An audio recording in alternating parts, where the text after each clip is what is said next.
Seringkali karena ketakdimannya, bila mana ada tamu tanya, ketika ada saya atau siapapun anaknya tanya, niku putranya jenengan Pak Yai?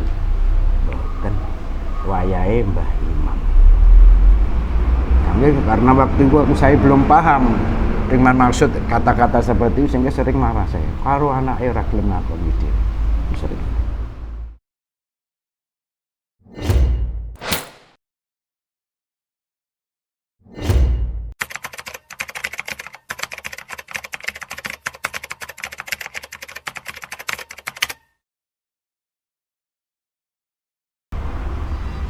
Beliau, kita ulangi lagi, meninggal pada usia 47, sangat muda sekali dibandingkan saya sekarang sudah 53-54. Meskipun apapun yang saya pelajari dari beliau adalah ketawaduannya. Sama santri siapapun pakai bahasa ngopo, halus. Nanti bahasa Jawa halus, bahasa Jawa halus. Sama siapapun, walaupun meskipun itu anak kecil.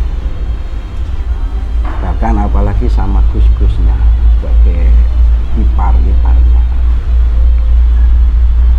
Sehingga apapun yang diperintah oleh gurunya selalu dilaksanakan, dikerjakan dengan ikhlas. Dan sesegera mungkin, sebisa mungkin diupayakan terlaksana dengan cepat-cepat. Sehingga saya melihat sendiri sebagai saksi mata ketika masih umur SD. Saya lihat yang saya pelajari dari beliau, tidak pernah sekalipun memerintah santri selagi dia masih bisa melaksanakan, selagi masih bisa melakukan. Hatta noto gendeng, ngirim orang di sawah, selalu dilakukan sendiri. Ngirim orang di sawah atau mepe kacang, mepe pari di depan rumah, masih lebar ke dulu. Dan mepe buat mengeringkan, dilakukan sendiri tanpa merintah siapapun. Bila ada santri yang mau membantu, ditolak dengan halus, tidak usah. Bahkan kiai-kiai seperti Suwargi Kiai Maimun Zubair, bila mau berangkat ke madrasah, bertemu di pertigaan ini, melihat Abah Rogibi sedang mepe pari, dia mundur lewat jalan lain di belakang sana, kemudian muncul di sana, baru masuk ke Rojaya. Begitu juga paman-paman saya mau ke madrasah, Suwargi Kiai Haji Fakih Imam Khalil, itu enggak, biasanya lewat sini kemudian masuk.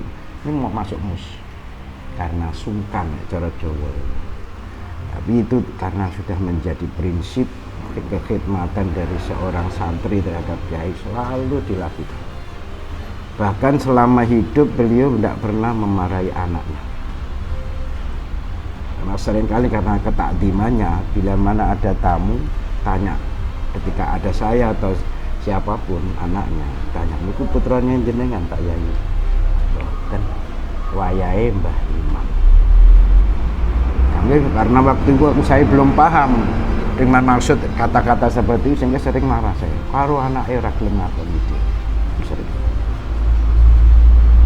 Itu salah satu sekelumit biografi beliau.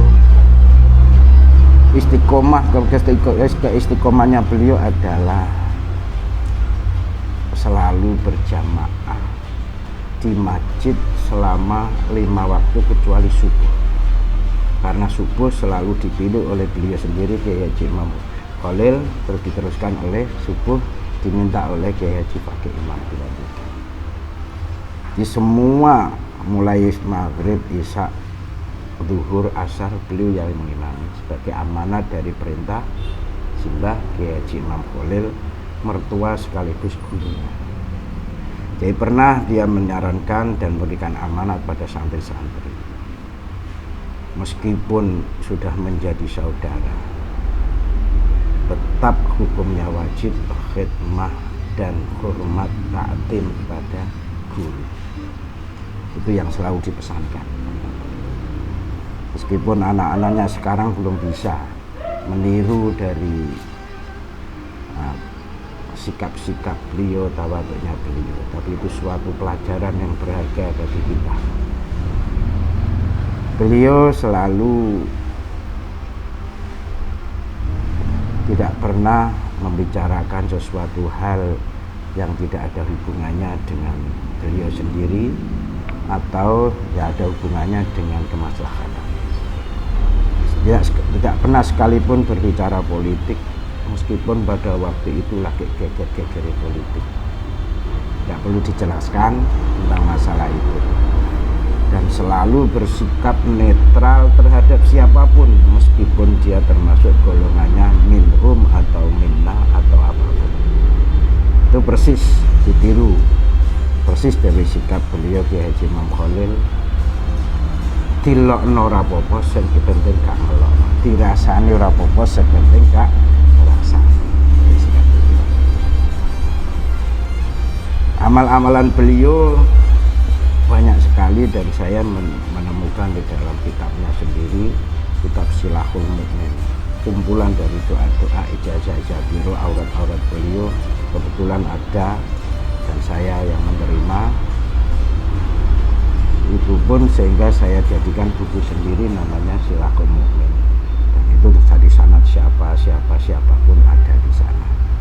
Tapi yang paling diistiqomai aurat-auratnya adalah Hizib Ghazali.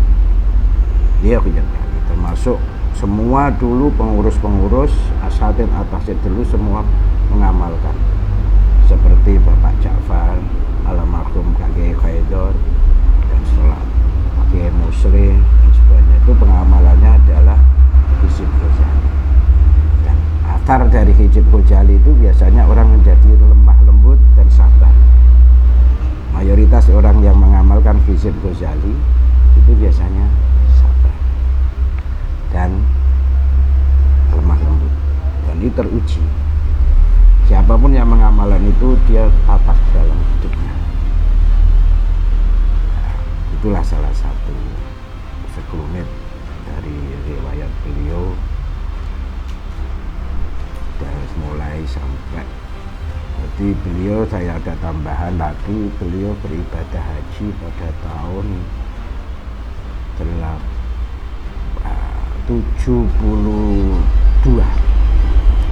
Nah, 72 bersama ibu istri dari bapaknya, dari ibu tirinya. Pada waktu itu masih sudah ada pesawat terbang, tapi beliau masih daftar dari naik kapal